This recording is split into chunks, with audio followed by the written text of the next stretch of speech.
সুপ্রিয় ভিউয়ার্স, আসসালামু আলাইকুম। মৃধা মিডিয়ার পক্ষ থেকে আপনাদের সবাইকে স্বাগতম। এবং এখন যে নিউজটি শেয়ার করব সেটা হচ্ছে অনেকটা কষ্টের এবং বেদনার। সুপ্রিয় ভিউয়ার্স, আর সেই বেদনার কারণ হচ্ছে সাকিব আল হাসান, ক্রিকেট জগতের অন্যতম উজ্জ্বল নক্ষত্র সাকিব আল হাসান। তাকে বিদায় নিতে হচ্ছে, তাকে কষ্ট নিয়েই বিদায় নিতে হচ্ছে। তিনি আরও খেলতে পারতেন, কিন্তু খেলা থেকে তিনি বিদায় নিচ্ছেন। আমরা জানি যে গতকাল ভারতের কানপুর গ্রিন পার্ক স্টেডিয়াম থেকে তিনি সংবাদ সম্মেলনের মাধ্যমে তিনি বিদায়ের ঘোষণা দেন। এই আকস্মিক বিদায়ের ঘোষণায় আসলে অনেকটা বেদনার ছায়া নেমে এসেছে সারা বিশ্বে।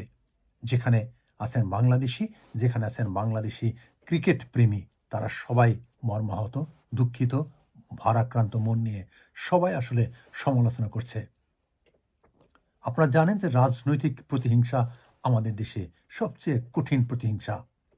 রাজনৈতিক প্রতিহিংসার কারণেই 5ই আগস্ট সরকার পরিবর্তনের সাথে সাথেই আওয়ামী লীগের যত নেতাকর্মী আছে তাদের বিরুদ্ধে ঢালাওভাবে আপনারা জানেন যে মামলা চলছে এবং এখনও চলছে, গ্রেপ্তার চলছে, বাড়িঘর আগুন দিয়ে জ্বালিয়ে পুড়িয়ে দেওয়া হচ্ছে।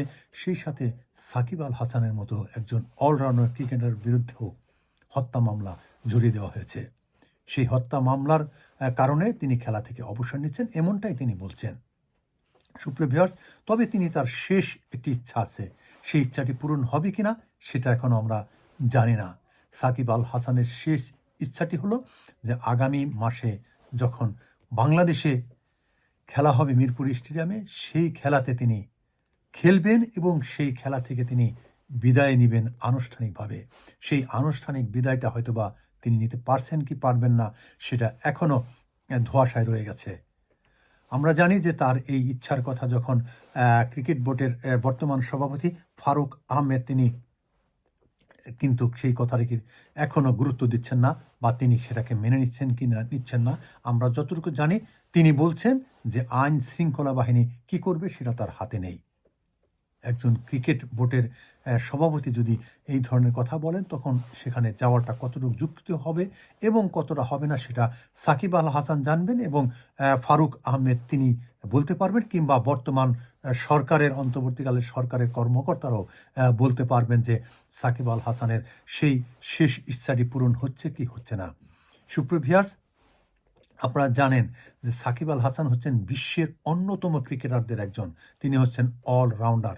বিশ্বের যে 3জন সর্বোচ্চ ক্রিকেট অলরাউন্ডার আছে তার মধ্যে অন্যতম হচ্ছেন সাকিব আল হাসান। সাকিব আল হাসান মানেই বাংলাদেশ, সাকিব আল হাসান মানেই ক্রিকেটের উজ্জ্বল নক্ষত্র। সেই উজ্জ্বল নক্ষত্র আমরা প্রতিহিংসার কারণে আমাদেরকে বিদায় নিতে হচ্ছে। সুপ্রিয় ভিউয়ার্স, আরও একটি কথা খুব চমৎকারভাবে অনেকে বলে থাকেন যে বাংলাদেশের জ্ঞানী, গুণী এবং যোগ্য লোকের মূল্যায়ন নেই বললেই চলে। তেমনি এক হতভাগা বলতে হবে সাকিব আল হাসান, যিনি জন্ম নিয়েছিলেন মাগুরাতে 1987 সালের 24শে মার্চ। তারপর থেকে তিনি আর থেমে থাকেননি, তিনি ক্রিকেটের সাথে জড়িয়ে পড়েছেন। আপনারা জানেন যে তার বাংলাদেশে তিনি ব্যবসা করে সফল হয়েছেন, তিনি বিজ্ঞাপন করেও সফল হয়েছেন। আসলে তার সেই সফলতাকে হয়তো আমরা অনেকেই মনে প্রাণে গ্রহণ করতে পারি না। আমরা আসলে সফলতাকে কতটুকু জানি না। সাকিব আল হাসানের সাথে আমার বেশ কয়েকবার দেখা হয়েছে, সংবাদ কর্মী হিসাবে দেখা হয়েছে, কথা হয়েছে এবং হাত মিলানো হয়েছে, শুভেচ্ছা বিনিময় হয়েছে। সেই সাকিব আল হাসান আসলেই তিনি কতটা ভালো মানুষ কিংবা ভালো মানুষ না সেটা বড় কথা না, তিনি একজন উজ্জ্বল নক্ষত্র, তিনি একজন ভালো খেলোয়াড়, এটা কিন্তু আমরা কেউ অস্বীকার করতে পারি না। রাজনৈতিক পরিবর্তনের সাথে সাথে যে একজন যোগ্য খেলোয়াড়ের যে পরিবর্তন হতে হবে, এটাই আসলে মেনে নেওয়া কষ্ট।